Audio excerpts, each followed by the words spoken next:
What is going on, you guys? My name is Nick and welcome back to the channel, and I just got done watching the latest episode of Miss Marvel and I've got some thoughts. Okay, so the whole opening scene of her first day back to school after the discovery of her new powers is one of my favorites of the show so far. Just her confidence that she has in the swagger that she has. It's just, I feel like if I were to discover powers over the weekend and then I go back to school on Monday, that's how I would act as well. I'd have this overwhelming sense of confidence now that I essentially have superpowers. And then following that scene, we get the amazing training sequence that definitely calls back to what they did in Shazam with their training sequence. I really like it. I wish we got a little bit more of it, but it's okay. And another big standout of this episode for me, and the whole show so far, is the editing. It's very comic book influence. Like, each and every edit, it makes the show feel like you're watching a comic book on screen.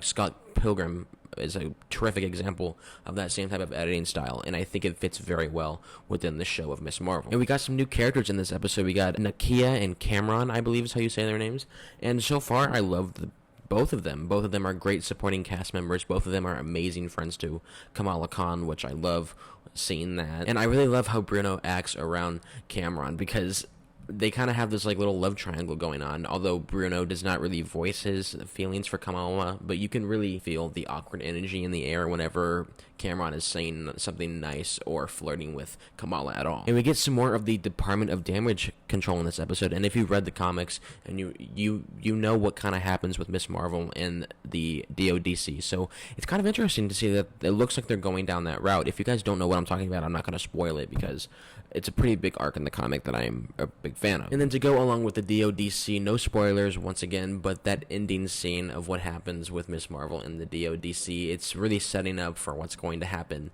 in the next couple of episodes. And the only complaint that I have about the show so far is that I don't really know who the antagonist of the show is. We're getting these little sprinkled bits and pieces about her great-grandmother or about the DODC in general, so maybe that's what we're going to go with villain-wise in this show. But I hope by the end of next episode we're going to have a clear-cut picture of who the villain is. And that's all from me today, guys. Have you guys seen the latest episode of Miss Marvel? Please feel free to leave your thoughts and opinions in the comment section below. Let's start a dialogue. Thank you guys so much for watching, and I'll see you guys in my Obi-Wan review.